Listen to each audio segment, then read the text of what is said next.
Hello students, today I'll be taking the second lecture on differential equations. In this class, that is in class 12, we will be studying only first order first degree differential equations and the methods of solving them. Now we will be broadly considering three categories. Let's do the first category today, that is differential equations with variables separable. Now for this, let us first consider what is a first order first degree differential equation. It's an equation of the form dy by dx equal to a function of xy. Now suppose or if fxy, this function of fx of x and y can be expressed as the product of gx into hy, where gx is a function of x alone and hy is a function of y alone, then the differential equation is said to be of variable separable type, and we can write it as dy by dx equal to hy into gx. Now where if hy is not equal to 0, then taking this hy to this side, we are separating the variables, that is we are keeping dy and the function of y on one side and keeping only dx and function of x on the other side. Now here one very important point which has to be kept in mind, that dy and dx, wherever they are kept, they are always in the numerator. We never take dy and or dx in the denominator. The functions may or may not be in the numerator, but the derivatives dy and dx have to be in the numerator. So integrating both sides of 3, we get integral of 1 upon hy dy equal to integral of gx dx, and we get some function of y is equal to some function of x plus c, where hy is the antiderivative of 1 upon hy and gx is the antiderivative of gx, and c is an arbitrary constant. Since it was a differential equation of first order which we were solving, we have got only one single arbitrary constant. Okay, so let's now take some problems to further understand this topic. So let's take up exercise 9.1. The first question is dy by dx is equal to 1 minus cos x upon 1 plus cos x.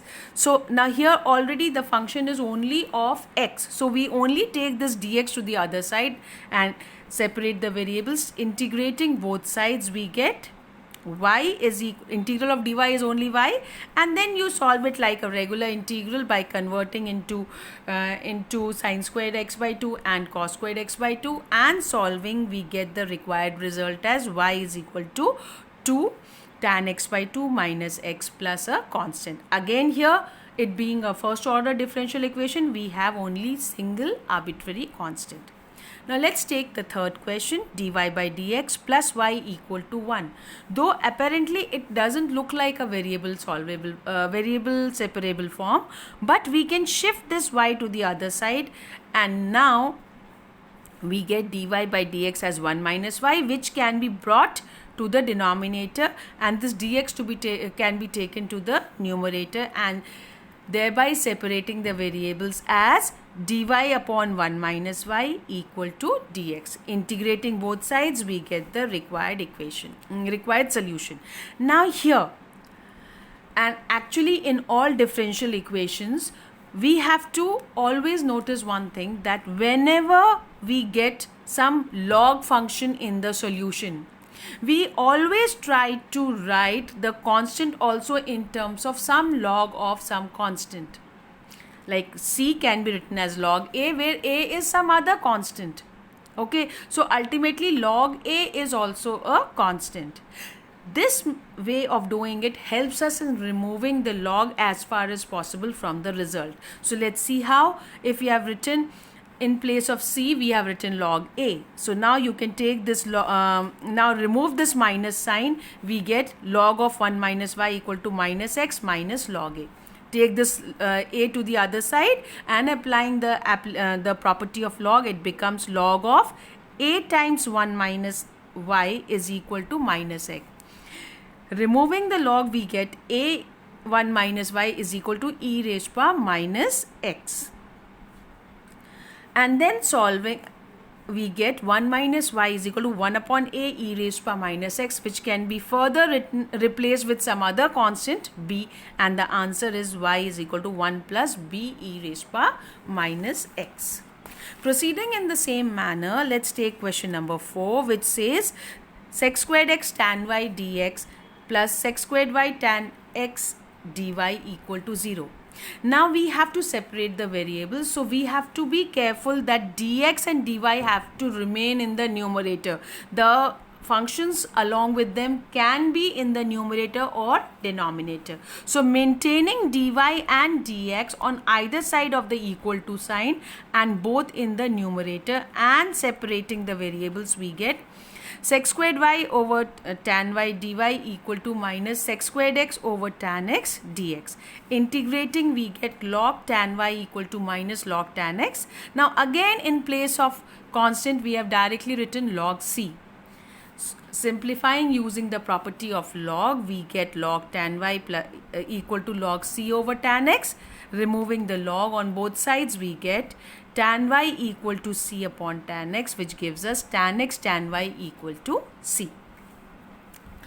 Same way we can do question number 7, which is y log y dx minus x dy equal to 0. Separating the variables, we get dy over y log y equal to dx over x, which on integrating gives us log of log y equal to log c plus, again in place of constant we are writing log x plus, again in terms of in place of constant we are writing log c, which on using properties gives us log of cx. Removing log, we get log y equal to cx. Again taking anti-log, that is removing log, we get y is equal to e raised to power cx, which is the answer. Now let's move on to question number 13, which says this has to be solved where it is given that y equal to 1 when x equal to 0. So first of all, let's see that a is given to be any constant. So this you have to be very careful about. A is a constant. So we separate the variables, you get dy equal to cos a into dx. When you integrate it, cos a being a constant comes outside the integral sign. And we get y is equal to x cos a plus a constant. Now we will use these constraints which are given to us, that when x equal to 0, y equal to 1. Now this helps us in finding a particular value or associating a particular value to the arbitrary constant. So when you put these values, you get 1 is equal to 0 cos a plus c, which gives us c equal to 1. Using this value of c, we get y is equal to x cos a plus 1. Now this is called as particular solution, because even though we have a constant here, but this is a fixed constant, it is not an arbitrary constant. So it's a solution having no arbitrary constant. This a was given from the very beginning. It's again not an arbitrary constant. What we put in after integral is an arbitrary constant, and here we have substituted its value by 1, and so it becomes a particular solution. Similarly, if we take question number 14, we have it like this: dy by dx equal to y tan x. Again separating variables and integrating, we get log y equal to log sec x. Again plus, in place of c we write log c. Combining and removing the log, we get y equal to c sec x. Again using the particular values, that is when x equal to 0, y equal to 1, we get the value of c comes out to be 1, and so the particular solution is y equal to sec x. Again free from arbitrary constant, and so it is called as a particular solution. In this manner you can do all questions of you can solve all differential equations which are of variable separable type. Thank you.